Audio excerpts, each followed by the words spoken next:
God. Plymouth, Massachusetts! Ring!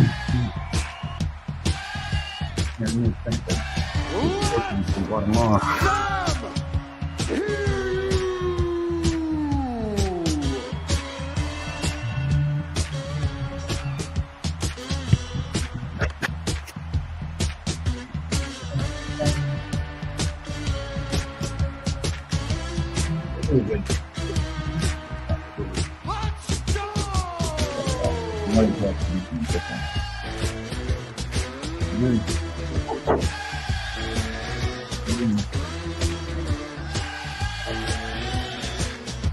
Yeah, I didn't see Ready? Rob. 3, 2. And we're here. Oh, We survived. We're alive. We're back. Cheers, everybody. Cheers. Cage Titan 67 Cheers, is in the books. It's final.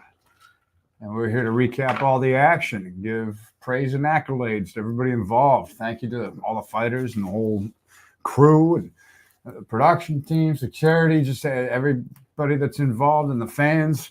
Thank you for the energy. It was a crazy weekend. You know, we were thinking about how on earth we were going to top Cage Titan 67, and we did it with a giant leap forward. The fights all delivered. There were tons of finishes and highly competitive fights at the professional part of the card, and the energy was electric all night. Big Mike DeSilva, Michael Pulver, the mics. What are your takes on the weekend? I got to take a breath. I'm still recovering. you go first, boss. You're still eating, my man. Honestly, like, there was a lot of talk. Like, how do you top Giuliani versus Barrett's fight card at Cage Titan 66? And, leading up to it, I kind of said, like, this is a card that there's 4 or 5 fights on here that would normally be a headlining fight on a Cage Titans event. And it's like 4 to 5 fights down. You go from Jack Congdon. So Jack Congdon was main event 2 shows ago, fighting for the title, undefeated, amateur pro. And then, he was main eventing 2 shows ago. Here he is. He was the 4th fight from the top. Mm-hmm. 5th fight from the top, right? Yeah, 5th fight from the top. And then, so he's main event 2 events ago. And then here he is, the 5th fight down on the card. Then you look at a guy like DiSabatino, 12-4. 4th fight down against Solo Hatley, such a decorated veteran of the game. That could have been a main event. And then we still got 3 more fights that are above it. And then you go to Luis Peña and John Simone. Luis Peña 5-3 in the UFC. Highly decorated. Across the country, he's fought everywhere.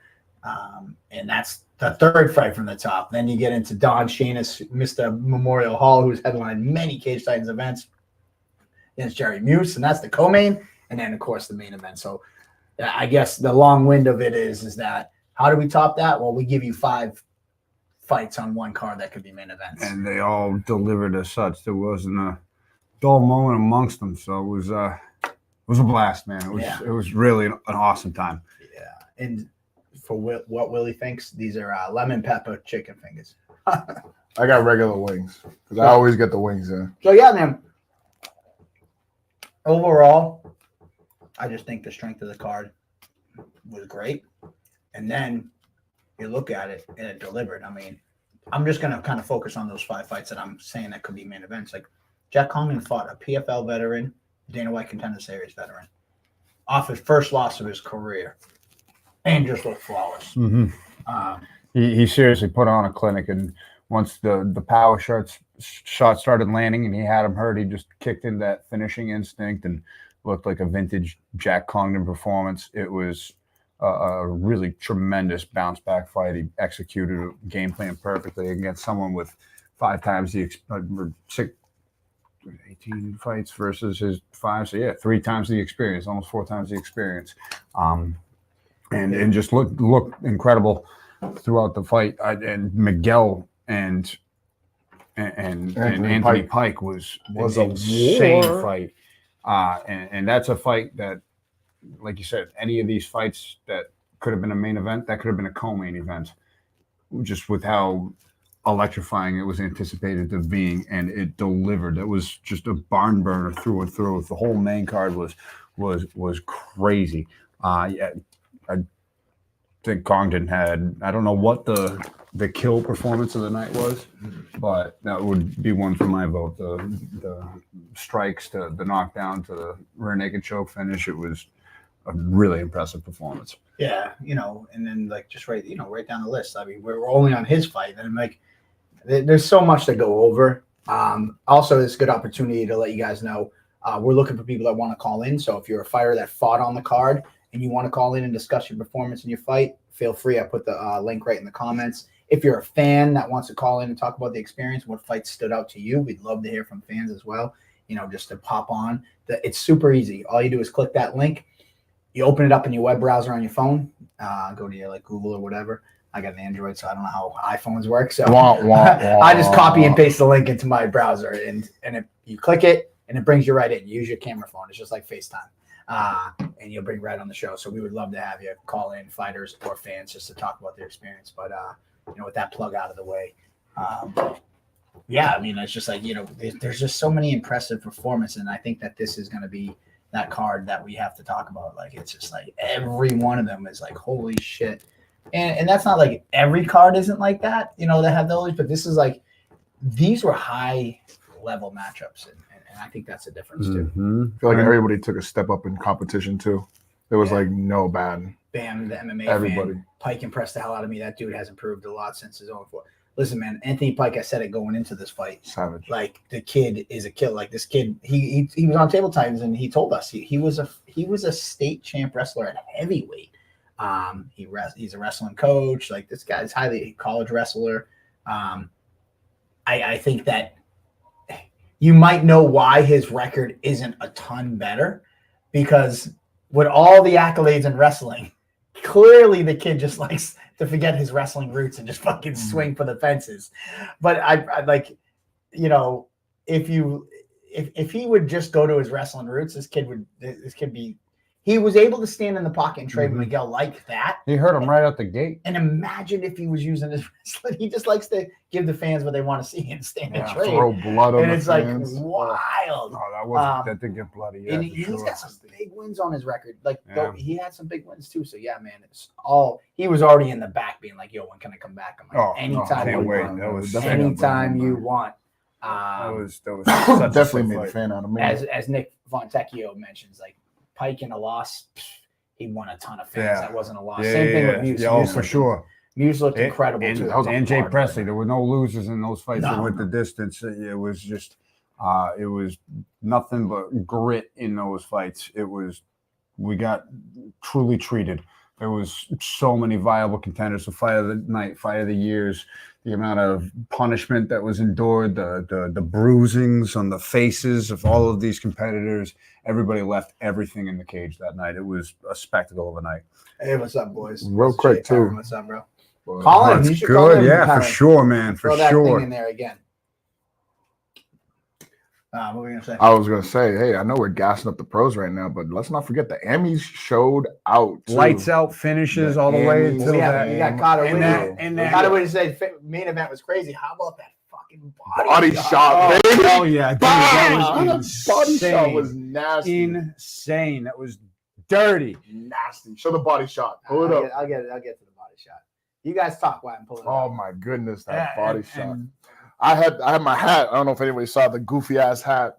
Jack Noon is so tough, man. He's been in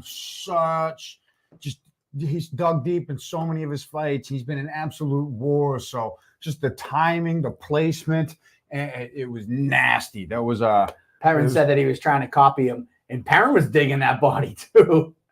He was digging that body. He said he was trying to copy. What's his name? But yeah, he fucking.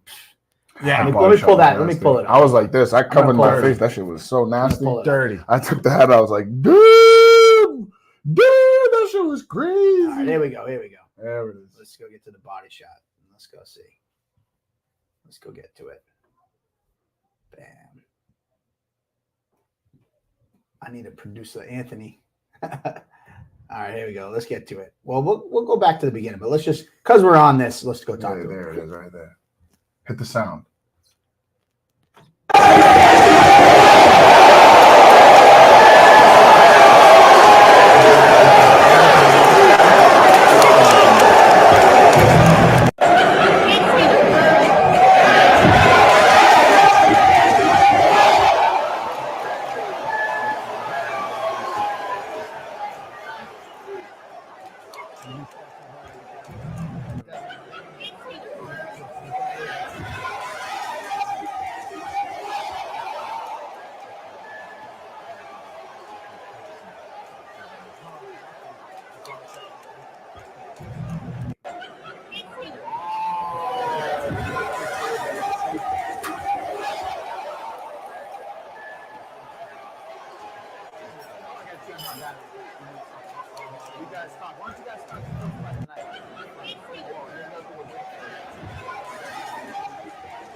Came out, got the takedown early. I think we Flawless got that. passes, and Adam Brown was fighting out of sub attempts left, right, and Yeah. center until it was just too much to weather. Okay, we'll bring this up. He used to look good as a cowboy from the Village People. All right, let's go right here. Wait, what? Those people? Oh, yeah, you guys are kind of quickly.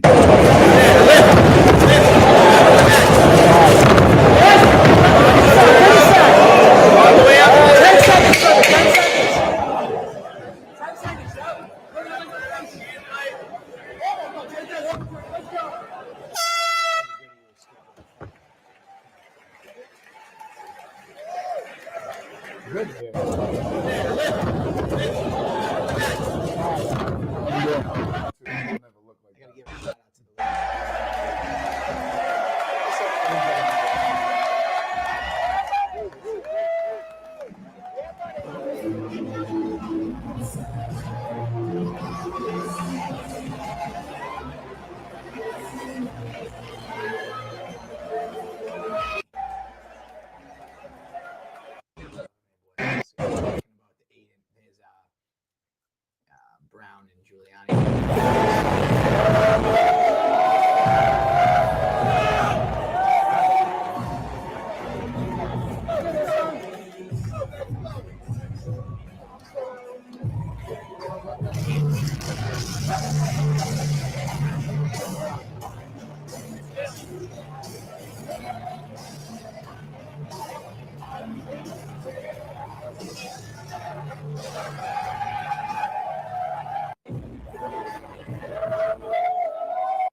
There we go. How's that? How's that? Oh, excuse me. All right, how's that, guys? I think we got it worked out. So no sound on the videos when we want to be showing the sound. All right, cool. Boom, there we go. All right, here we are. So there's the quick tap. Yep. There we go. Aiden, Giuliani. The Candyman, huh? It was the Candyman versus the Mailman, I think, right? Candyman. No, Mailman is Kane Schneider. Oh, okay. That was later in the night. Yeah. That was later in the night. All right. Here we go. Next Someone up. was like Candyman versus the Mailman. I'm liquored up, so I'm like, yeah. Next up, we had Joe Brunelle versus Brian Daviage. Two big boys. Daviage. There we go. That's the rough and rowdy dude. Rough and rowdy guy. And listen, I gotta say, With that. straight out, he did, dude. He was A lot of people going into that, they're like, this rough and rowdy guy, he's got nothing. Like, this is just a joke. Like, he's going to learn. He showed up, man, and he was throwing some hands. And, obviously, Daviage got the finish, as you can see here.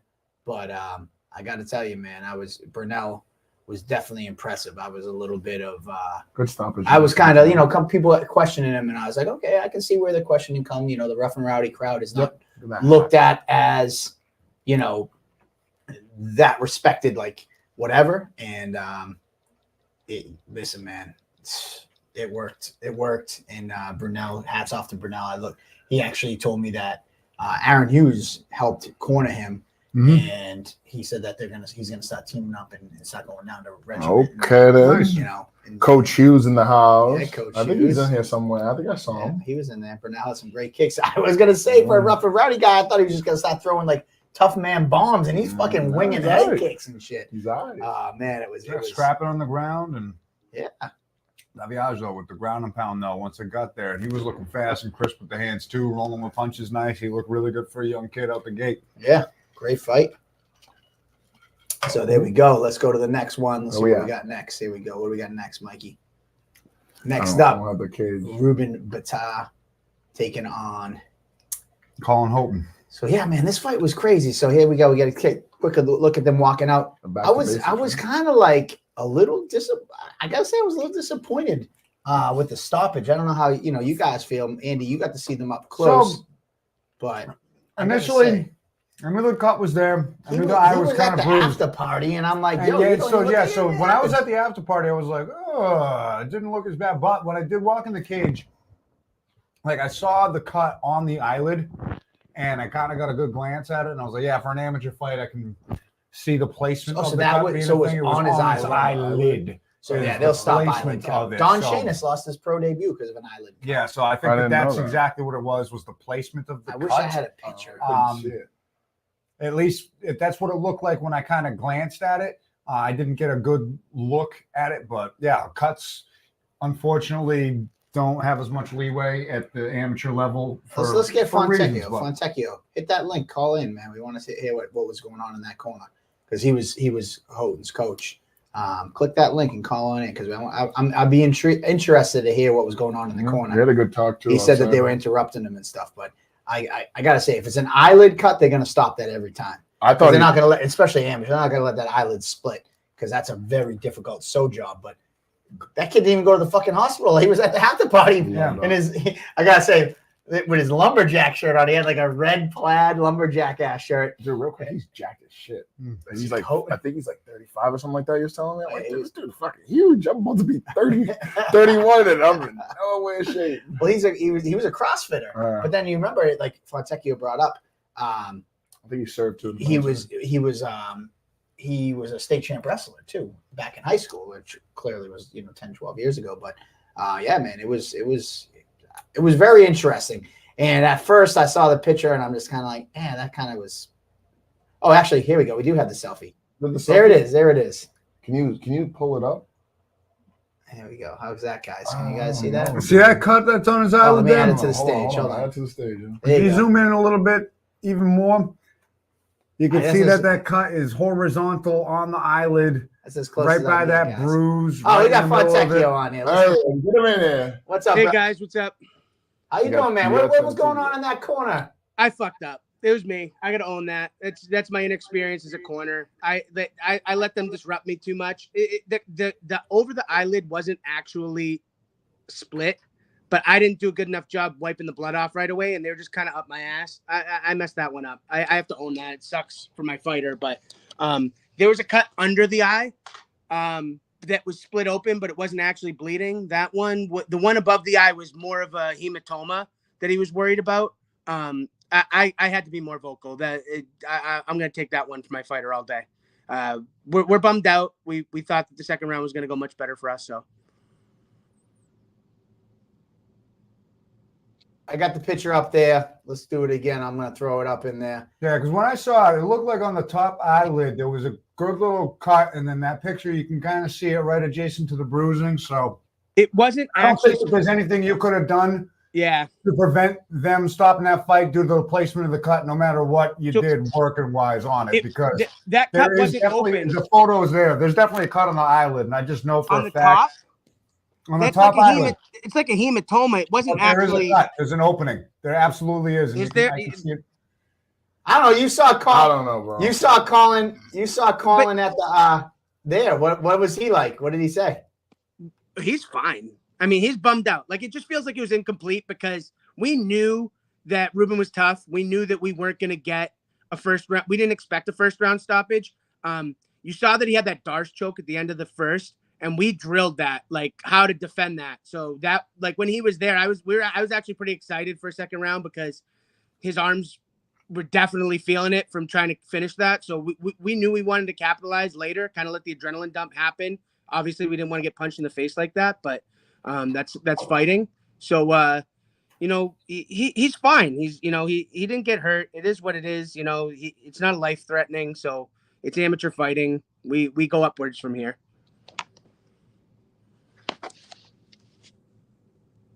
Hey, but it's an unfortunate part of it. It is what it is. The precautions are there for a reason, and we know that Colin's going to be back and hungrier than ever once that does heal up and recover, which it looked like it was starting to heal up and not even be present as a cut anymore by the time the after party was kicking in. But I do remember seeing the cut on the eyelid, and immediately I was like, Yeah. oh, yeah, that makes perfect. There's nothing you could have done about it. It was just the placement of it, and Yeah. no question, any doctor in Massachusetts is going to stop that fight any day. Yeah, I would have liked to see if we could have gotten, like, if it started bleeding again to get the stoppage, because it was done bleeding. I really think, I don't know. I just don't think it was. I have a million excuses. It is what it is, and we'll be better next time. Well, moving forward, obviously it was a great performance. I got to tell you, I'm with you, man. It's cool to hear you say that you guys were working that Darce, because I'll be real. When I saw him wrap it up, I'm like, oh man, that's this kid's move. It's a wrap. Batar's got this. And then Colin showed such a grit and toughness to kind of eke it out towards the end of the round. I'm sitting there like purple. He was three. I'm literally thinking in my head, 3, 2, 1. I'm like, oh shit, he made it. He made it to the end of the round. Yeah, we weren't getting fit. That was like number one. I was like, we're not gonna get caught in that. We can't. Just fool me once, shame on you. Fool me twice, shame on me. Right? Be a case. I thought it was gonna be a case of like when the round ended, it was gonna be like, oh, he's out. But yeah, man, Colin showed toughness. A new weight class in the future, 145, clearly. For sure, no doubt. Yeah. So we look forward to seeing you in November. Yeah, for sure. So Colin's only been training me for about 7 weeks, for a day or two a week. So he's just coming back into it. So he has a lot of room to grow. We have a lot to do. So I feel bad for his next opponent. But thanks for having us, guys. You guys put on the best show. Couldn't appreciate you more. Have a great one.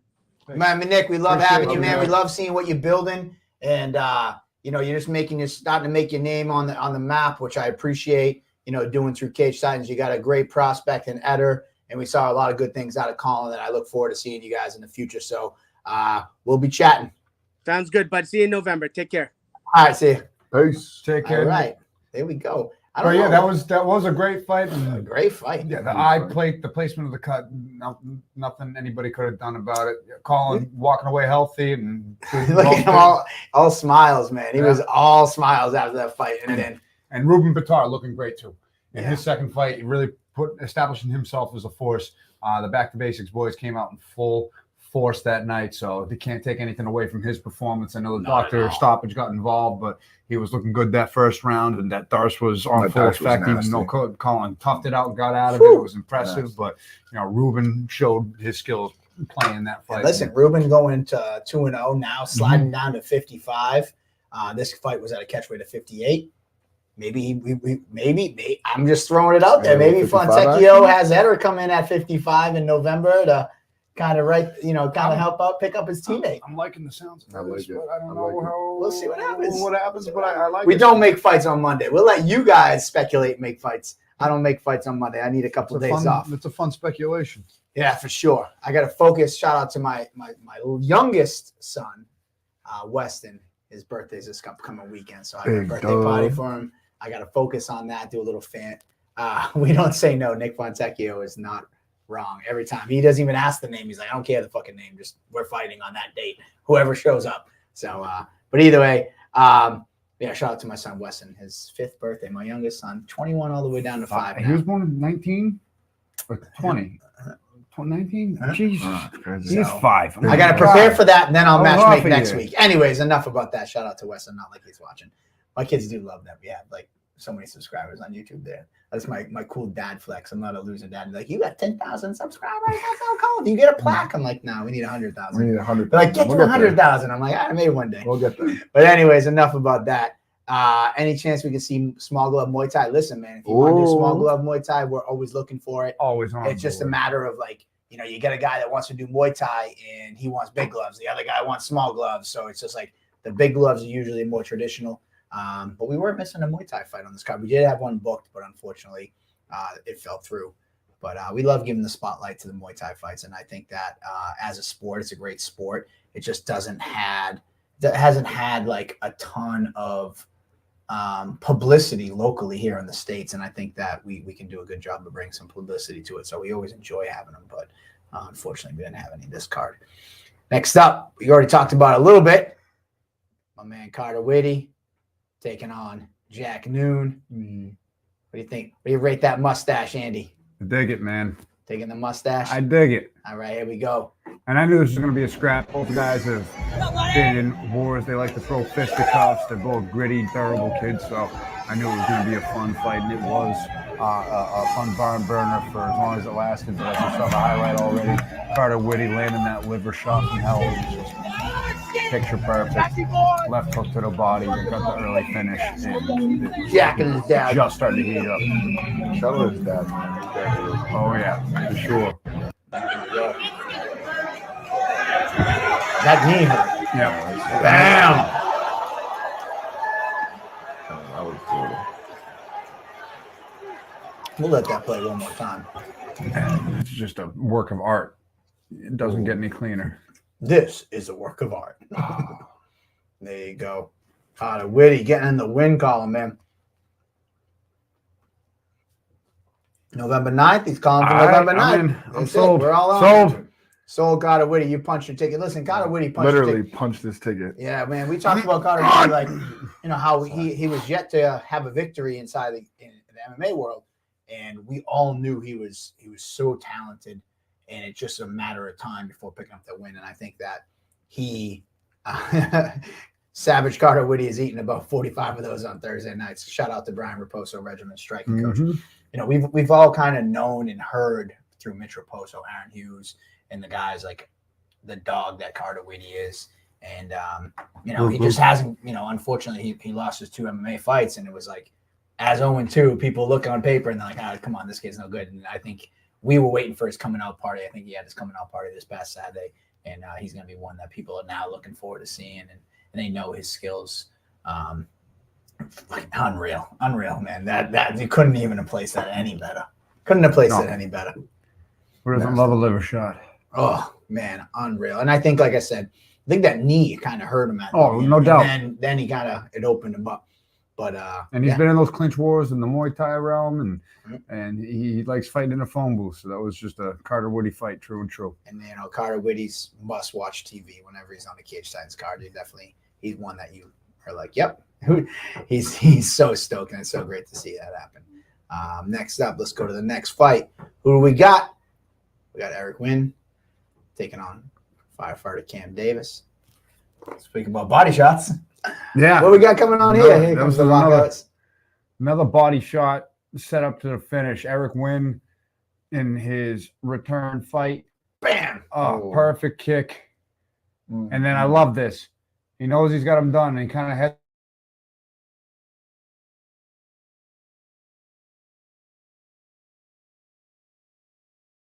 Perez in that bottom corner. Look at him in the corner. He's so excited for his guy because I know, you know, Jeff Perez is a fighter for Cage Titans many years. He's such a nice guy and had a great career with us. And now seeing him come back and seeing all these fighters, like Nick Fontecchio was a Cage Titans heavyweight amateur champion. You know, it's so amazing to see them coming back now as corners and coaches. And, you know, Jeff was so disappointed with the decision last time for Eric Wynn. And I see still him think come that's back. robbery. Yeah, see him come back like that and now get the victory. And a very methodical finish because Cam Davis came out scrappy and tough, and that fight was really heating up, and it was the second round, right? So it was starting to develop, but Wynn was just patient. His experience started showing. He started kind of really coming away with the strikes, not getting too overzealous about it, being very disciplined with his movements, and like the setup to that perfect body shot was awesome. The follow-up strikes once he knew he had him hurt, very in tune finishing instincts, very impressive performance after a hard-fought war to keep his composure and get the finish and leave it out of the hands of the judges. It was a tremendous performance, and Cam Davis, he was visibly disappointed at the end, but man, you either got that dog in you or you don't. He absolutely does, and got the first fight jitters out of the way. I'm looking forward to seeing what he does in his bounce back fight. Yeah, for sure. All right, let's see what we got next. Let's add him up to the stage. And speaking, I mean, real quick, I'm going to go back.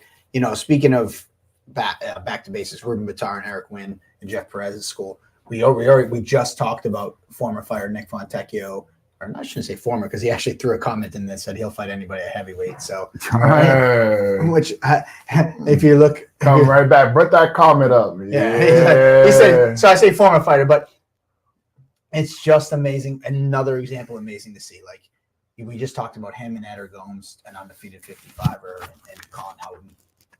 Jeff Perez emerging on the scene now, 2-0. Ruben Batar, Eric Wynn on the scene. Like it's just so cool to see these guys like now with their schools starting to emerge and starting to build their stable, and their stable is pretty fucking good. You know, it's very cool to see. So let's go to the next one. Let's see what we got here. Where are we at? Ash Rao versus Versus Kane Schneider, the title fight. Man, that White fight Tiger, was right? wild. The White Tiger. Love that name. Yeah. Pico, so your earphones didn't die, so it's not us that's dead. All right, cool. Here we go. The White Tiger. And what do we got? Kane. There's the mailman. There's the mailman. There's the mailman. He does kind of fucking look like a mailman, too. It looks like my mailman. Yeah, he does kind of look like a Looks like mailman. All right, here we go. The White Tiger. Such a nice kid. I mean, he's such a nice kid, but he's a killer. He's a killer. And like Kane Schneider, he doesn't speak much. I haven't really had many conversations, but that fucking kid's a killer too. Mm-hmm. The haymakers he was fucking winging in this fight was just incredible. It's a tale of two fighters. And the thing is Ashwat Rao was able to establish control early and pretty much had it throughout the fight. I thought he won all 5 rounds pretty handily. But there was no quitting Kane Schneider. And there was a spot in the 3rd round where he reversed position and was able to land some crazy hammer fists and ground and pounds. And when it was on the feet, he hurt Ash Rao with a couple of straight punches, going for broke in the 4th, 5th round, exploding and getting a reversal in the final seconds of the fight. And unleashing everything with ground and pound, just nothing but heart on display in a fight where you were completely controlled and there were very tiny moments that Kane had to explode, but to take them and be as opportunistic as possible in a flawless performance put on by Ash Rao, that's what made the fight, because it was pretty one-sided Ash Rao, but I have to give accolades to Kane Schneider for taking a beating like that and then still finding a way to just like fuck you and just get those shots in. So many times. That's what I loved about the fight. And Ash Rao looked amazing when he got the takedowns and was just flowing, maintaining top position. Really slick, ground and pound, through and through, not getting overzealous, always looking for finishes, and just a full display of toughness from Kane Schneider. It was a great title fight. We always are enamored by the amateur title fights, and 135 is one of those divisions that has absolutely historically been stacked. That's what stood out to me with crazy too, fights. Like, what you said, like every time, like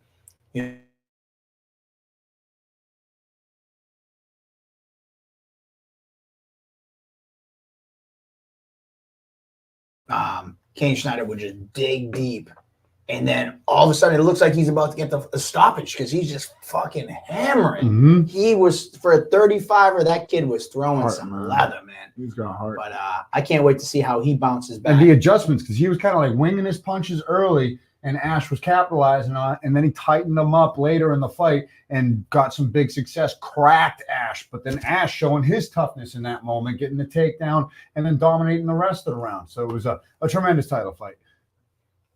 And congratulations to the new champ, Ash Rao, the White Tiger. Oh, Was that look who's Ricky in the Simone? house. Yeah. Yeah, I'm going throughout social media. Ricky Simone. He was there. And he's John Simone's cousin. All the lead up of the fight, we were talking about how he was his brother. It's his cousin. So he flew in, and I don't think that John knew it was a surprise. Oh, wow. No idea he was. Next up, a kicking off the little pros. Bambino. Bambino and cornflakes. Here we go. It was funny. We talked about leading up to that fight, where I was expecting a little standing and trading. And why I think I will say this, why Rob Fuller is a good, measuring stick for guys early in their careers is because I think you learn a lot. Like if you're smart as a pro and realize that your record is for keeps, there's no fucking around. You go for the takedown on Fuller. If you let your ego get the best of you and you want to stand and trade, he's taken out some highly decorated amateurs. He's knocked them out before. And I think that if you get in that firefight, like you have a chance of losing. If you're ready for the pros and you have the mindset of a professional fighter, you take the path of least resistance. And though people weren't excited, especially Fuller, Phil knew what he had to do. He went in there, took him down in the first 5-10 seconds. It was a cut And kick. It was a yeah. kick to punch exchange, Right. right? Yeah, he one kicked and one punched, and then bam, he got Yeah. And Literally, then once it was game there, plan. why let up? And he cruised his way to the arm triangle submission. So Fuller did have the crowd moment. Tainted Love was a good choice. He always has some good music too, and he's always vibing when he comes in. But And he saved the day this fight. So. saved the day. Saved the day. Bambino Shout was out. training for a long time. Bambino, I don't want to say quit his job. I don't know what he did with his job, but he's making a run at this full time. So his fight camp was saved. Shout out to Fuller for taking that on 24-hour notice, and impressive by Bambino. Like I said, to know that he's a pro now, to know that this counts. Don't let the ego get the best of you. Don't let Fuller get in your ear saying, "Oh, you better not try that pussy jiu-jitsu shit." If you're a pro and you deserve, you're in the pro mindset. Don't let all that distraction get in your way from the game plan. And he stuck to his game plan. Yeah, You can see Jerry. Let's see. I gotta catch this. I missed Jerry dancing. Let's go back to the walkout. Nick pointed out that during Fuller's walkout, Jerry was dancing. Let's see if we see Jerry. Jerry's always dancing, Jerry Muse. Let's see if that little Easter egg comes up. All right, Nick. Where are we looking, Nick? Oh, there's Jerry. Yeah, you see him in the back corner. He's backstage. Got a quick little glimpse of him. He's I know you guys can't see my cursor, but there he is. See him back there? No, he's definitely dancing. Yeah, he's in the back. You can barely see him. There you go. Anyways, moving on to our second pro fight of the night. Anthony Pike. Banger. Whoo. Look at this kid, man. There's Miguel Straight Sevasin. kill. Holy shit, what a fight this was, too. I mean, this was just continuing the fireworks show that was Cage Titan 67. Anthony Pike cracked Miguel right out the gate, and Miguel got staggered. It was like, it seemed he gets hurt every first round, Miguel does, but he finds a way to dig deep into the tank and pull out a win, because by the end of the first round, he dropped Anthony Pike. It was crazy, this fight. It was nonstop action. They were just throwing hammers at each other. Both guys' faces were just fucking pulped up, bloodied from 3 different spots. It was just an absolute war. And Anthony Pike didn't like the stoppage. It's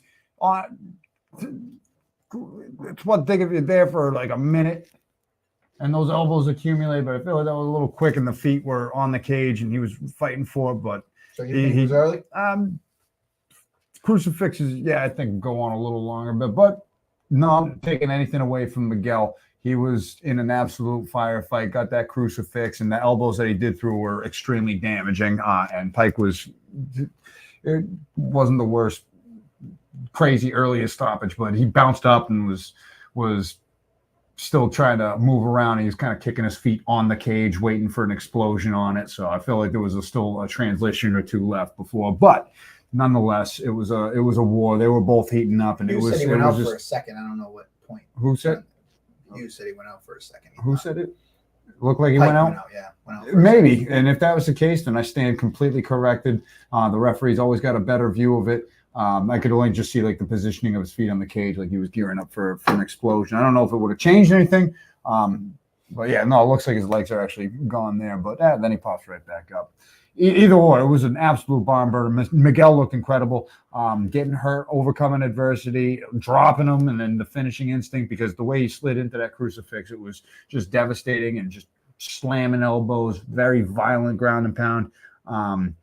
So just kudos, hats off to both of those guys. It was the Miguel, talk about must-see TV. Miguel, holy shit, every fucking fight. Every fight is just like, going to be like that's that. A banger. Right out the gate, it's got to be like that every single time. And then Anthony Pike, again, just exploding. Anthony's already hit me up. He did go to the hospital for a contusion on his shin.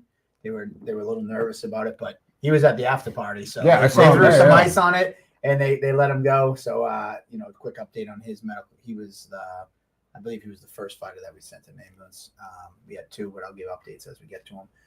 But yeah, he was there. Got some ice. They sent him home. He was good.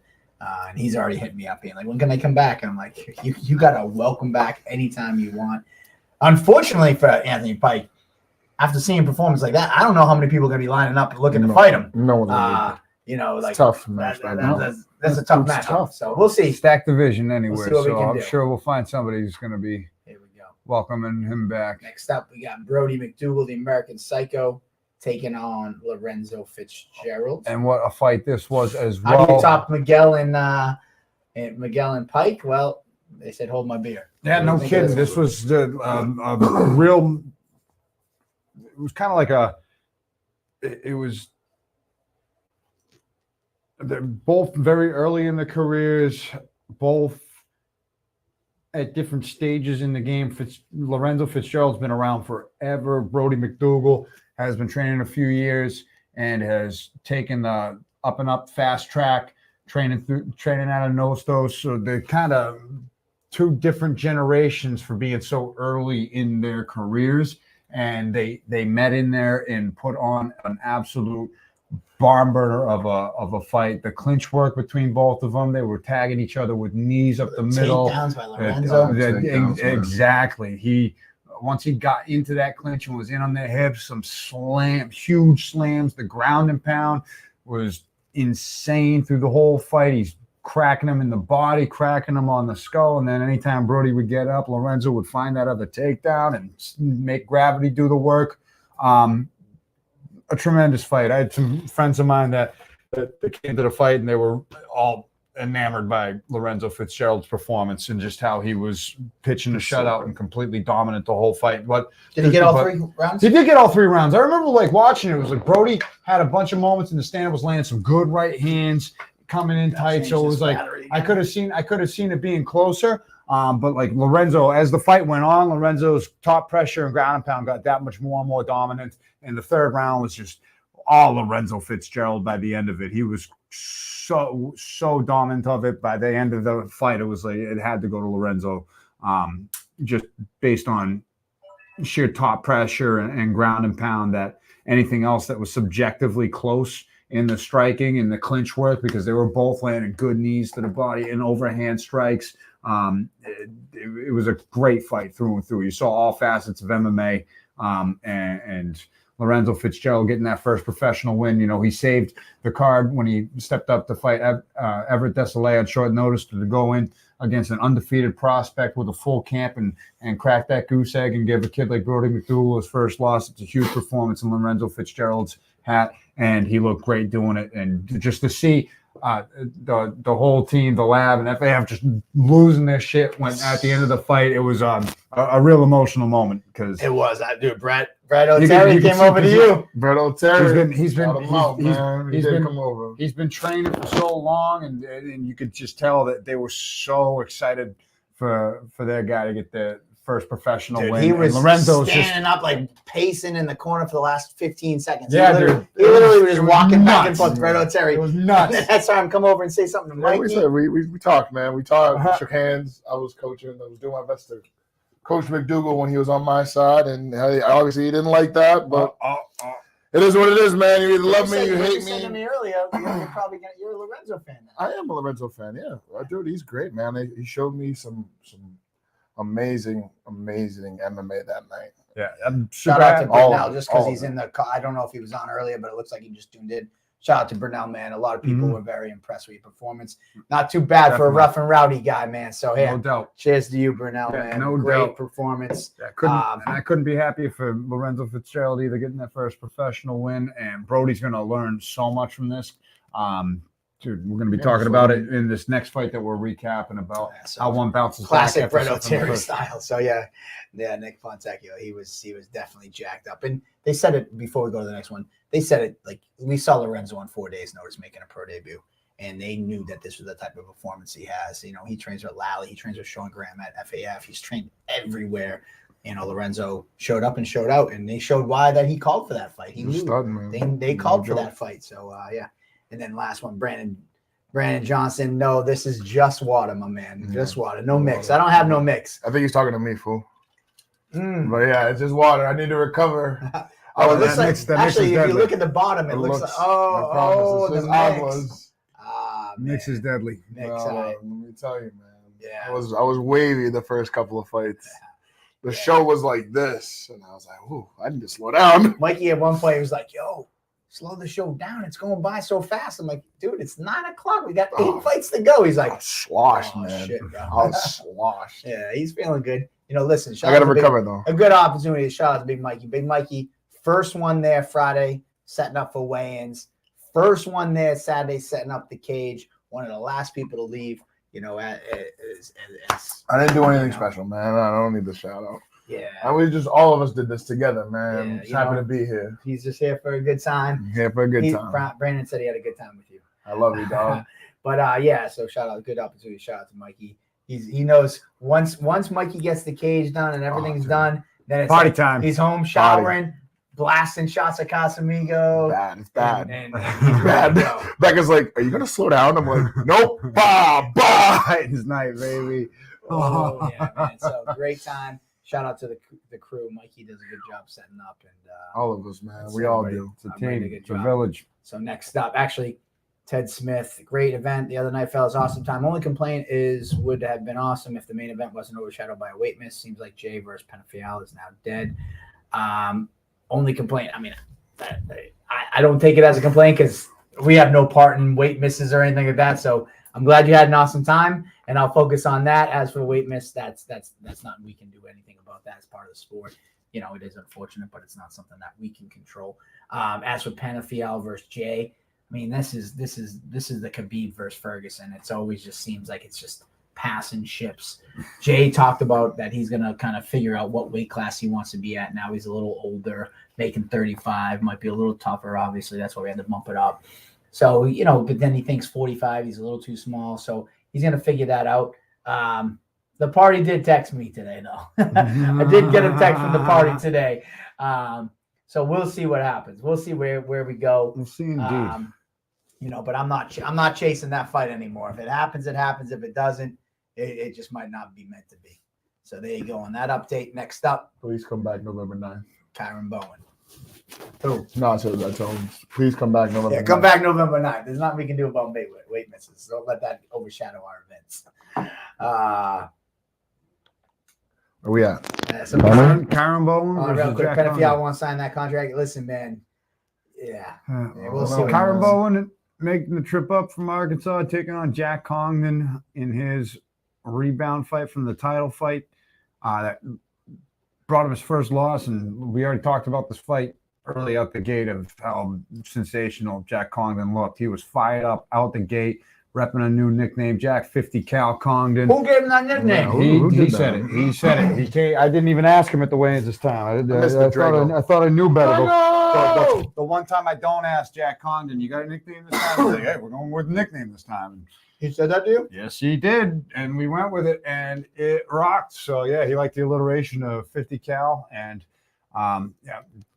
just handled. Did he tell you how he came up with it? He liked the alliteration. It's what I remember most of. I just want to say one thing, getting though. out of it, the development story of it. That's what I remember the most. I just want to say, Bowen's dance moves when he was waiting for Congdon to come in, legit. Those are some Really? sick dance moves. Yeah, he was in there getting groovy. Come on. He was in there getting groovy. He Indeed. had some good dance moves, man. Yeah, it was Boy, because David he Clark's walked. in the comments. He walked out to the Everybody loves Sticks. Davis. Sticks. I didn't even know what the fuck that song was. Renegade. Talk about this fucking. Look at man. Like the power that Jack has. No hooks. No nothing. Fucking snatch that. Yeah, he had him hurt though. He cracked him Yeah, on the sucked. feet, dropped him, pounced So- on he him, was had so him hurt excited. again, and then he was fired up. Was Jack 50 cal Congdon after that? But He grabbed me right out the cage, like right at the bottom of the stairs. He was like, "Fuck yeah!" I'm like, "Yeah, Jack, congrats, bro." He's all jacked up. He's a big mountain of a man. very too. I'm just stoic, like, yeah. We got He stoic, was but pumped. he gets fired up in the cage, man. He almost that was the fist bump that almost broke my hand. Oh yeah. Oh yeah, he got amped some up. mitts, He's too. got Yeah, he's got mitts, some mitts, bro. and like it just like missed, and it got like the pinky finger, and I was like, I'm gonna feel that, but it's good. It's all good. It's not broken. It's fine. But it was like, that was a good one. That was awesome. Broke Andy's hand. I don't give a Like shit. saying. I couldn't give a fuck. Go ahead, break the hand with the fist bump. I couldn't give a shit. All right. We gotta start keeping tabs on like everybody you fist bump and do like the pull. Yeah, there's a good mix. Some people sometimes it's 50-50 with some fighters. You'd be like, from Lakeville! Yeah, I'd be like, guaranteed to fist bump. damn! Like D-Sab always fist bumps. Actually, Even when I think he's not going to, he gets me He's last still- second. He go, yeah, yeah. exactly. He always gives a fist bump. He's like, before we get to that fight, like actually, that's an interesting part. How do you know when they're gonna fist bump you? I always 'Cause you're kind of intense. keep it set in case they want it, and especially like amateurs, if they're there for the first time, I just leave it, but not like I'm 'Cause you're going like for the here. fist bump. And your eyes are like, Yeah, so it's always like So you just kind Looks of hold crazy. your hand in the position. yeah, and then if they put the fist bump out, then I go for it. It doesn't matter. Okay. I don't hesitate, but Because I always wonder, like, cause like I don't know. I don't ever go for it. No. But I always have it like chambered in Chambered. case. It's in- I always it's keep in it the chambered chamber. just in it's case. always in The the chamber. Baldina headbutt was legendary. Yeah, that was good. Miguel does the slap and the chest bump now. A couple people do handshakes. Oh, Miguel Yeah, he's chest bumped me a couple of times. So there's been some variations. So you got a headbutt from Valdina. Andres Cooley hit me in the nuts. Who? Cooley got me in the nuts. He nuts checked you. Yeah, he cup love checked me. that. Yeah, he I cup love checked that. me as I was like turning it over to her. It got me good. Oh man. I still made it through, Valdina's but yeah. headbutt. I liked Miguel's chest bump. What I else? like What are the, I some like other the good nut ones? check. Ah, Yeah, please don't do that. Yeah, nut check. You're hearing this. Yeah, please don't do that. What was that saying right there? Pull that up. If you do that and I fuck it up, that's on you. I was trying to get in Spectation Sports. Some other company was screwing with me and telling me to go with them. I couldn't get in Spectation Sports, and all of a sudden I was in. So weird. Did you hear anyone else say this? I will tell you this Did you get a every link? time. Did you get a link off of some other Yeah, don't thing? ever go to any link. Don't go to any link ever. Just go to spectationsports.com and go to their website. It's the only way to go watch cage fights. Don't fall for all those scam links. I say it a million times. Or you can go to Cage Fights FC and we have a direct link to them. But don't go to any link in the comments. We are not putting links in comments. We're not doing any of that BS. And we're not friend requesting you. Yeah, we have no Brody. Cage Titans Yeah, page. there's a You bunch get of those friend spam request, ones.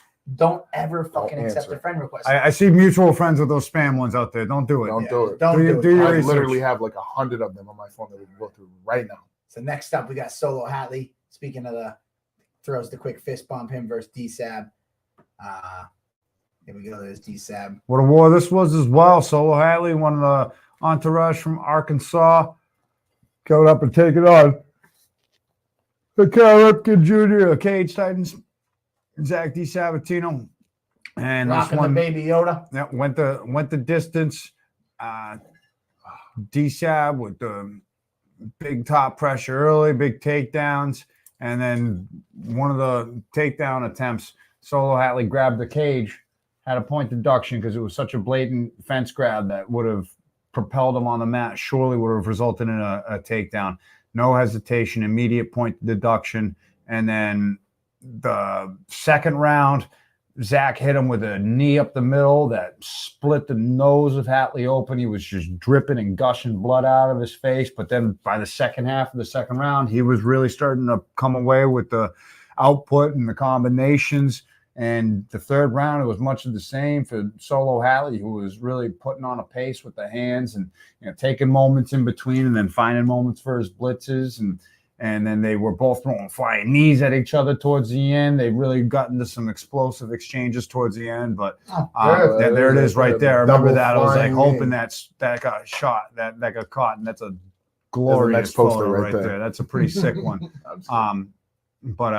But yeah, it ended up being a great fight. And it would have been a split decision victory for Solo Hatley had he not had the point deduction, which resulted in a majority draw. Yeah. Somebody asked if they're going to rematch. Hatley reached out. So just update. He was the other one that went to the hospital. Update on him. 10 stitches, broken nose.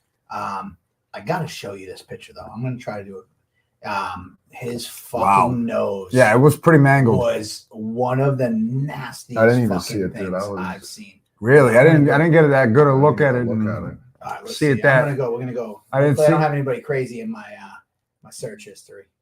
Oh, there it is. Oh, yeah, We're that's still shit. gnarly. All right, so there you go. That cut went that far down? Dude, the nose? His fucking nose. I thought that was just blood Let's trickling. See if he has it. Let's see if he has it. Was it a knee? Yeah, there was a knee that did that. I don't remember. I thought he had a post up about it. Was it in the story? I'll find it. All right, when you find it. Yeah, it was 100. It was definitely a knee that came up the middle. I'm telling you right now. All right, while you look at it was something that hit him. It was a knee. It was definitely the knee. Caught him right on the bridge of the nose, and I thought it was like a tiny cut that was just bleeding a lot. But I guess that really did. Scroll up. No. No, he was. It was up there. Oh, okay. Yes, we're gonna hold that. We're gonna hold that. Ready, guys? Oh, right. I'm gonna tell you right now. I'm gonna make a warning. Yeah. This is a disclaimer. This is a disclaimer. Not for the faint of heart. No, I can handle it, so you should be all right. But it's I'm gonna tell you right now. Blank your eyes. Don't look. Yeah, if you don't want to see it. If you're squeamish, you're eating. You got your kids. You should. Yeah, make sure that food stays down. Right. Oh, I'm good. No, that's not. All right, here we go. Just I didn't notice that the cut was that bad. I thought it was Right, I kept it here for a second. All right, ready, guys? It's not the puppy, but that thing is Robbie Lawler's lip at the end of. Take a look at this.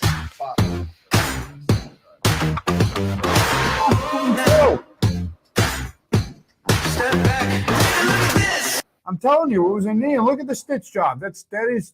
Wait, he looks like he deleted the. Oh, here it is. Here we go. This is the post I was looking for. Oh! That is a fucking cannon. I had no idea. How did I not see it that bad? I thought it was. So I thought that bottom part of the cut was just trickling blood from the top part of the cut. I thought it was like a small cut that just was bleeding like a sieve. Yeah, that thing was cut in two. All right, so just holy shit, they're bringing you through it. So I go talk to him, and then he won the rest of the fight after that moment. So I see him in the hallway, and I'm like, "Yo, man, great fucking fight." And I'm looking at his face, and I'm looking at his nose, and the doctor's just kind of like chilling with fucking DSAB. Take a look at this.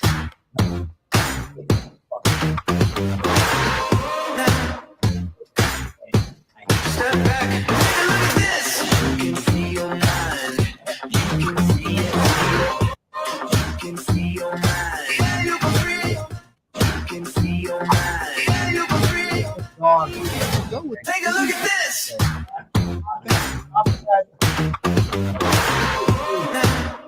Wait. Step back. Look at this. You can see your mind. You can see it. You can see it.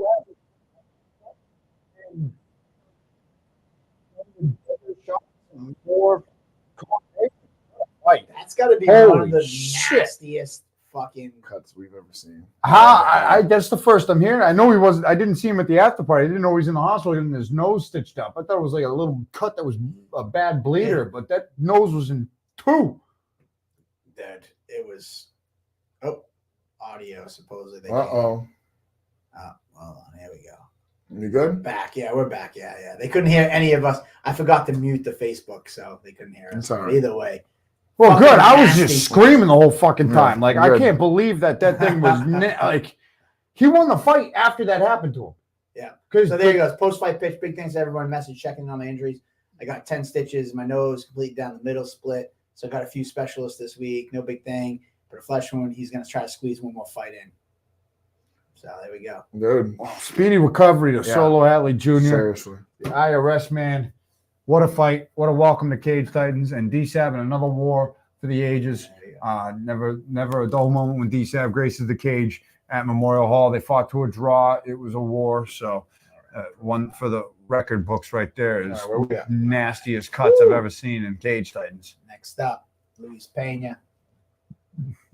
Bob Ross. And John Simone coming out. Yeah. Short notice fight. That was the battle of the hairs, too. I'm not going to lie. Mhm. The hairs. Battle of the hairs. Oh, no doubt. I love the Yeah, hairs. they both had the flow on point, but that wrestling dominance, the ground and pound, the pressure from John Simone was pretty much the story of the fight through 3 rounds. He got the nod on all the judges' scorecards and through 15 minutes was able to really set the pace. And Luis Peña was getting some boxing off towards the midway point of the fight and started really piecing some good hands together, but the wrestling pressure just proved to be too much in the unanimous decision victory. Some people mentioned that Luis Peña had his gloves off. He did not mention anything about retirement that I heard of. He threw him on the mat, though. He Sit did? him down, yeah. Did he put him down? I didn't see that. I did. I didn't see that either. I I don't remember if guess I we saw didn't that. catch it. But either way, Did we catch it on camera? it doesn't look like it. You mind? Yeah. Yeah, he does put him down, though. Yeah. But so a couple people asked me that. Yeah. Do Man. you know anything? No, I have not heard anything. I didn't see him at the after party. I know, I didn't really see much. I didn't really talk much to him afterwards. I didn't really see him, so I know he was pretty, Bummed out. he was pretty pumped up. So let's see what we got next. We got Muse versus Shainis. For anybody that thinks Muse just does this as a joke, you are sadly mistaken. This was such a dog fight. So let's go back to this one. Ready? We're gonna go here. The dancing. Boom, boom. So yeah, man. I got to tell you, I was super impressed by Jerry. Obviously, Shainis back there. He did what he does. But for those people who watch this type of walkout and think that Jerry's just a joke and he's just a jokester. I mean, early in his career, he fought some easy fights, and a lot of people thought he was just a hype machine. I think a performance like this is just shows that like he's legit. Like, don't let these charades fool you. He's having fun in there, and he's doing fun things, but he has skills. Yeah, and they were on full display. This was a back and forth fight, round by round, tons of momentum shifts. It was the perfect appetizer to the main event. It seems like we just got blessed with 8 rounds consistent of two guys that just wanted the win that bad. Jerry and Don were both so determined to get the victory over each other. Neither one of them saying die through the whole fight. Jerry came out firing big shots from distance. Don started getting the counters off. They're dancing in sync. We still haven't even beforehand. got I know. to the fight highlights. He's still walking out. There we go. Seriously. I don't know much about dancing, but But you always say to everybody, it's man. Shameless. Hold on. yeah, let's see Shainis man. just went right First to time I business. saw him fight, I skipped, wow, he's a fighter. Don just barely edged him out. I mean, that was a fucking fight.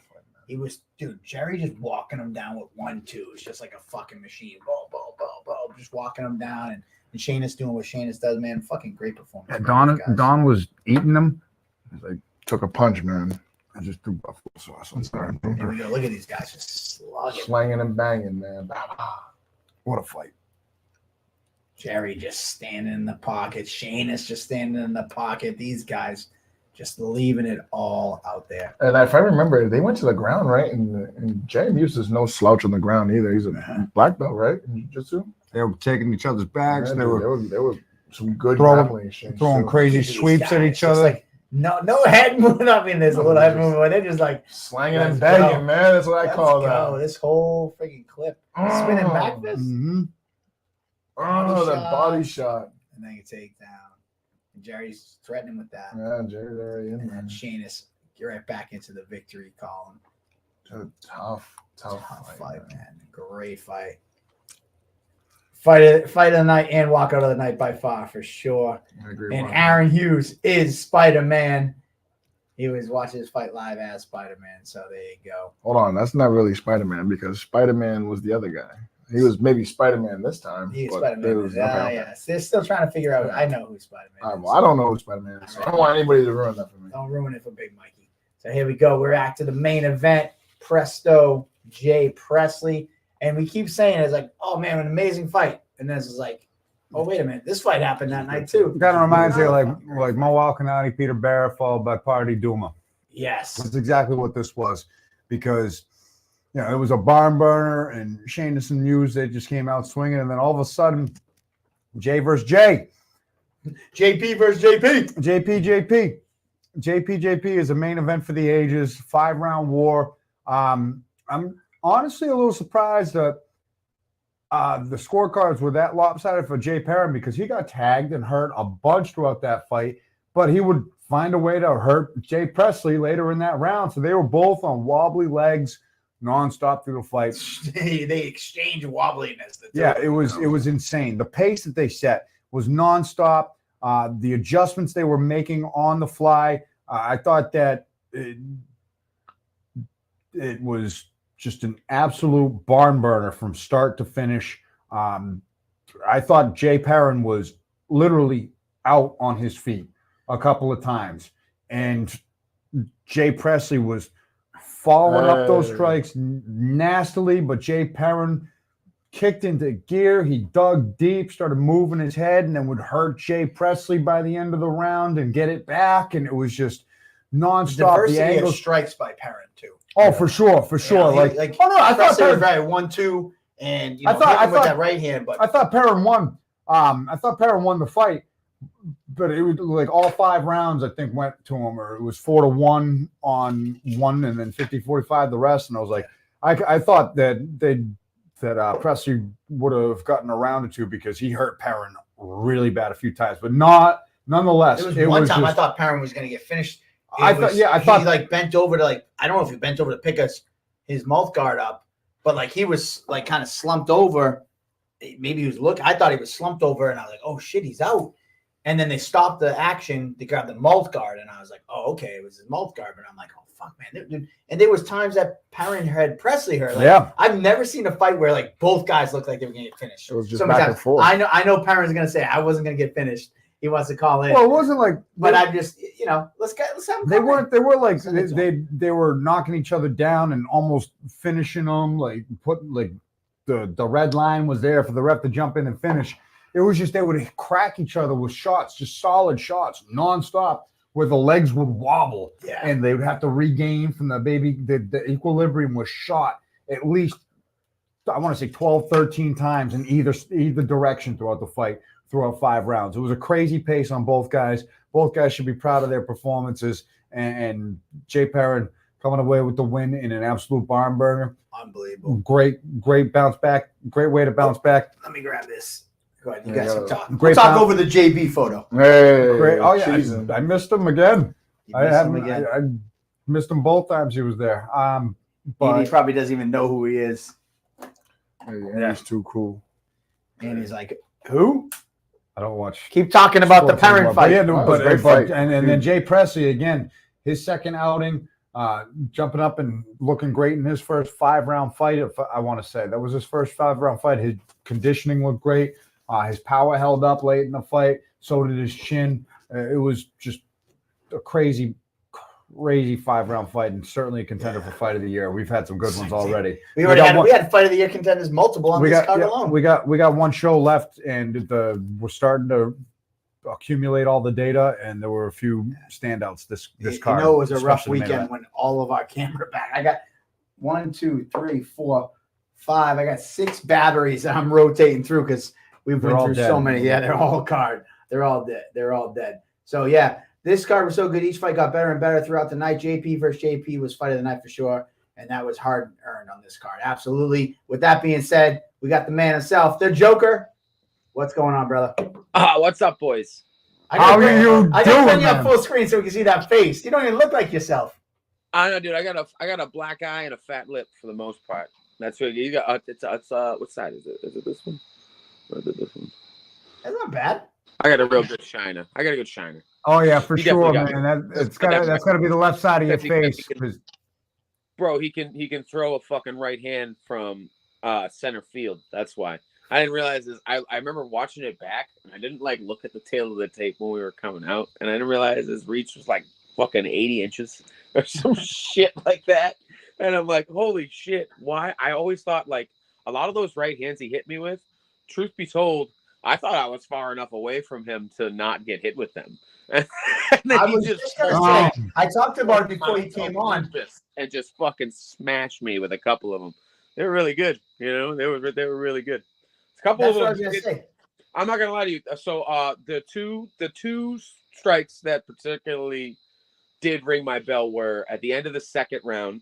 Yep. He hit me with the right one, and that one was, I was dizzy for a second, and then what was it? Late. I don't know what round it was. It was later on in the fight, but I almost spun, right? And I fuck.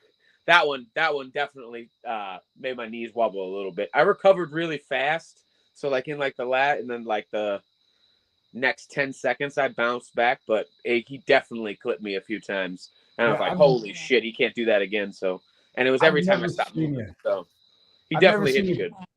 Never seen you get hit like that in a fight. So, I mean, it's good to know you can recover real quick. The recovery was. He made me earn it. Every inch that I took from him, he made me earn. So that was a damn good fight. I was gonna say, you know, I was talking about it, you know, right before you came on. You know, you had such diversity in your striking, but he was very like 1-2s, a lot of 1-2s. 1-2. But that makes sense that you didn't realize his reach was so big because I was gonna say it's like, long. yeah, you know, 1-2, 1-2, 1-2, and he just keeps cracking you away from his two, right? And if you leg watch the kicks, fight too. back, Leg kicks played a watch little the bit fight back. I go towards his lead side to get rid of the two, but I'm in range of it without realizing because his fucking arms are so long. So like he just pulled it back like fucking Apollo and it with his bow and smashed me in the throat with it. And I'm like, Jesus Christ, dude, how far away are you? So he's deceptively long. You know, like it's and he hits real good on the chin. So if he connects with that too, that shit's gonna hurt. So I'm lucky mine held up. I'm glad. So you learned something about you. You learned something new about yourself because, like Andy said, I don't think striking wise, anybody's. I don't want to say put it on you because I don't want to like be disrespectful, but like I don't think anybody's put that level of strikes clipped you that many times in your career. No. I've never seen him get clipped like that was a scrapper dude. I give all the credit in the world to him. He hit me real good. That was a good I hit him with everything, dude. I head kicked him like 4 times. You know what I mean? I hit him with everything in the kitchen sink, and he just kept, coming straight forward. Yeah. So you guys both all the credit so to him, dude. I hit him with on every level. I hit him in the body. I hit him in the head. I hit him in his legs. You know what I mean? I took him down. He didn't. You know what I mean? His spirit never wavered. He got tired, right? I think that was really the difference. Was more that like he slowed down. He got his second wind in the 5th, and I gave him the 5th. I watched it back. I think he had the 5th, and maybe like the 3rd. I thought he had 2 rounds. Yeah, so that's like the I judge. thought he had 2 rounds when we went to the score. I thought I won. You know what I mean? Like I was confident in my winning. But when I heard that it was like 50-45, I went, I don't know about all that now. You know what I mean? I don't think that's true. Yeah, I agree. And the point deduction for the eye poke, that was quick. I feel like that was for me. I feel like that was also a little fast. Not to like criticize anybody. When he kept his fingers out like this, and he kept getting close on like a third one. And I just said, hey, can you just tell him to do this? That's it. Just tell him to do that. And then he went over and do that. I didn't want that to happen. But I didn't think that it was like a 50-45 across the board either. But I was confident that I had won or done enough to win. Indeed. Yeah, that was pretty much my synopsis. I thought I was just shocked at the lopsided nature, just knowing how hurt you were and thought that they would for sure, dude. I'm not credit. But it was a war. Like, spun me around. The mouth guard thing was, Mike, was that you're right. It got knocked out of my mouth, right? And I went to reach for it. But then I realized that we were still in like an active. Yeah.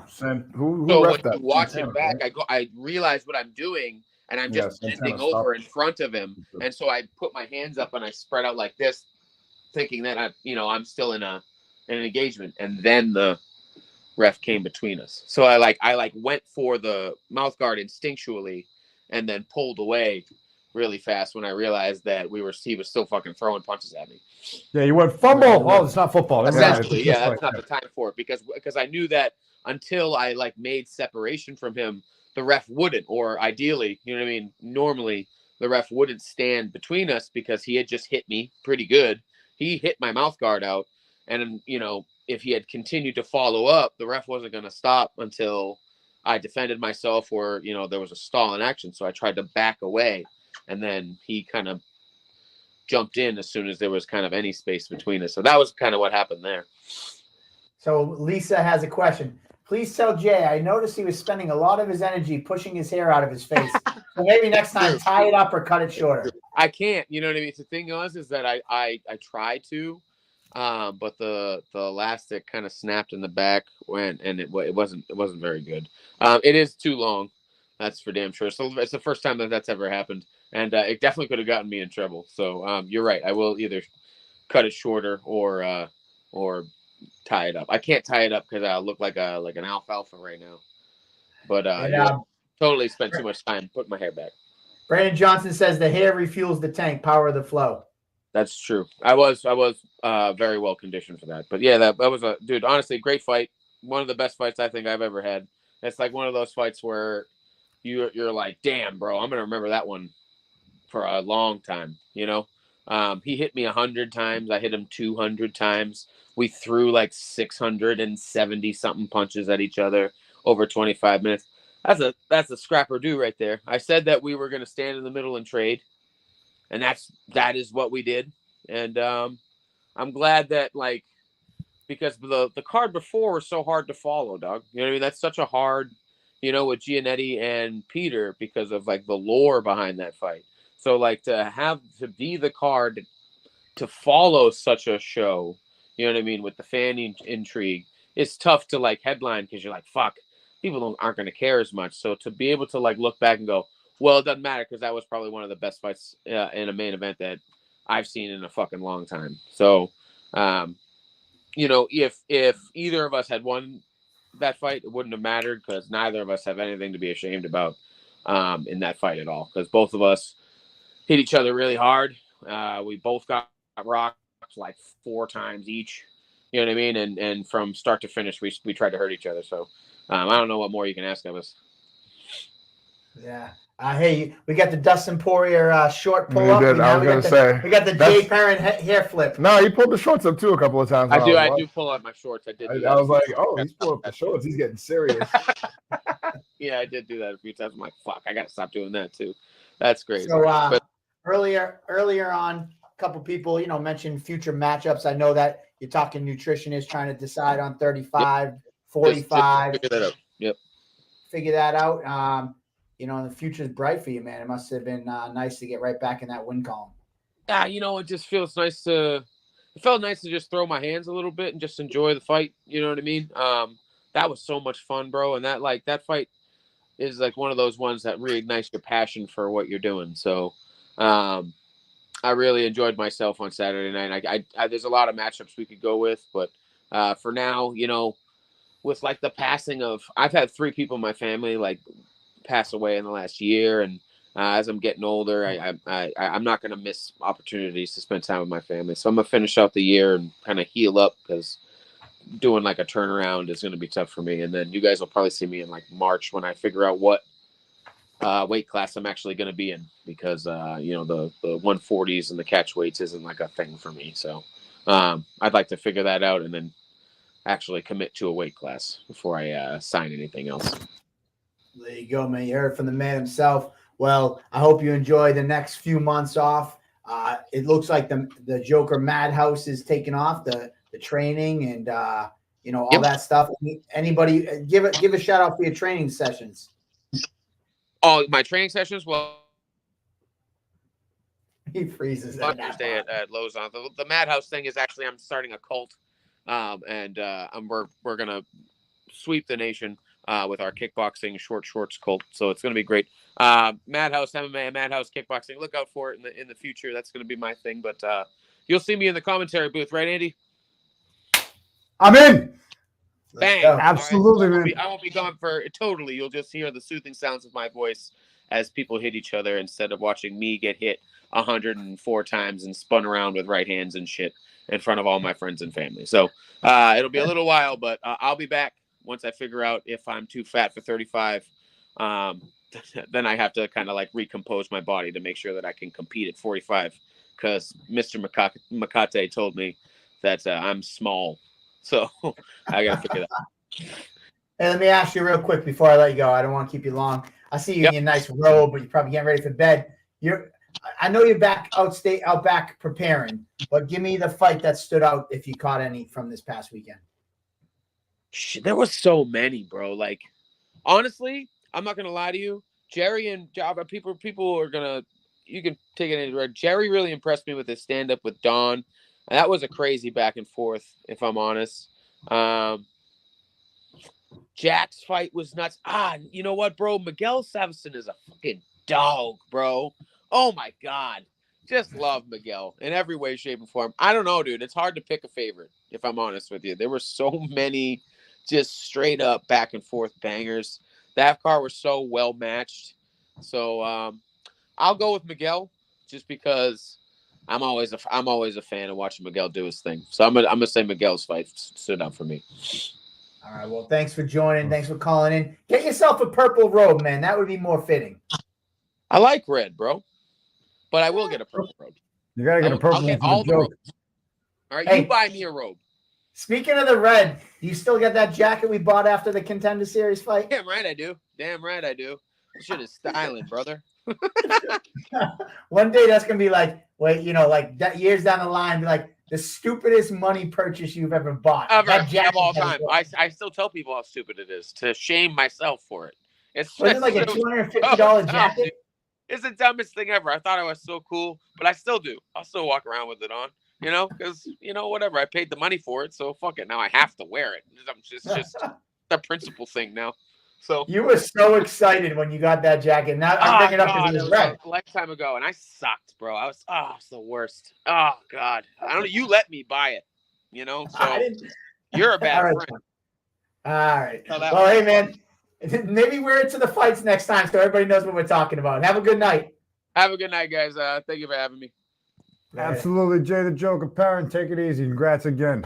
Oh, that was a crazy fight. That was nasty fight. One that people are gonna remember for the ages and coming. He better share that picture of that. Yeah. We're out the Contender Series, and he went out and bought like a varsity jacket from like a cannabis store. It was the suede varsity jacket, like all suede, and it was from like a weed store. What the fuck did you do? He was so excited for that jacket, and seeing that red robe reminded me of that, because I'm like, when the fuck are you ever gonna wear that ugly ass varsity jacket from a weed store? It was a weed store varsity jacket. Fucking merch wild. Is merch. It was like $250 too. It was like not a cheap jacket. I thought he bought like a designer jacket. No. Dude, you better post a picture of that. I'm gonna have to get one to share with you guys. Man, thanks for the fight. Yeah, Willie. Shout out to Joker and Presley. But yeah, man, there you have it, man. Cage Side 67 in the books. Mikey, I asked Jay the same question. What was your fight of the night for you? Give me Fight of the night was the amateur body shot. For me, that was the fight. Okay, That was that the would be fight. performance. Nah, That's fight. before every. That's your That's so it. favorite That's moment good. from the night was that. That was my favorite moment. Yeah. Favorite moment from the night. Okay. Body shot. Wow, the Carter Witty body shot. Yeah, That Carter did Witty. it. Well, that kind of eats both of my questions. I say favorite fight, and then I was going to say what's one moment. So, like that- you- all right, favorite unexpected moment? My favorite moment was that. My favorite fight. Man, give me the Brody McDougall Lorenzo fight. Lorenzo showing everything he has, and Brody McDougall showing how tough he is, and that he's gonna come back, and everything like that. Oh, look at that! And so yeah, man. It's all right. So cool. What about you, Andy? Main event, I Main think, event. was the fight of the night. Just the amount of times they got hurt, and the amount of adversity that both Jays had to overcome, and they both had every opportunity to say, I'm just going to go down, take a knee, and call it quits, and neither one of them had it. I love displays of grit and heart like that, but the honest God's truth is you can say that about pretty much every fight that happens. So that kind of just transcends throughout the rest of the fights on the fight card. That co-main event was a perfect appetizer to a main event of that caliber. I got a second Lorenzo Fitzgerald's performance and Brody McDougall's toughness through that. They both handled themselves impeccably. Miguel, mother effing Sevasin, living up to that moniker. That was a motherfucking fight for the ages, and Tony Pike exploding on the scene like that and really making a name for himself in that kind of a performance. Outstanding. Who could forget Bambino Lucino climbing to 2-0 as well. Sorry to give you seizures splitting, but I forgot that we had these highlight clips. So I mean, watch. Look Look at that. This is after a little exchange where Perrin's legs were buckled for a second. stop. Big takedown. you didn't like I didn't you like didn't that like that shit. ref stoppage. No, I didn't like that. Oh, there was the saying- spin around that he was talking about. Yeah. He got really hurt here. Because now 12-6 is legal, right? And I don't even think it was a 12-6 to his head either. It was a 12-6 to, I think, his body. Could have hit him in the spine, though. Right? Oh, the spine? Yeah, Okay, can't okay. I didn't hit know the that. spine. I didn't There's know that that. Muse and Shainis fight we were talking about. Just bombing. Yeah, they look great, man. A bunch of barn burners through this one. And the amateurs too, man. The amateurs really delivered. There was all finishes throughout the amateur card. And that title fight that went 5 rounds was crazy as well. Firing back with And Shainis. hooks, too, man. He was bombing. Beautiful vintage Shainis takedown.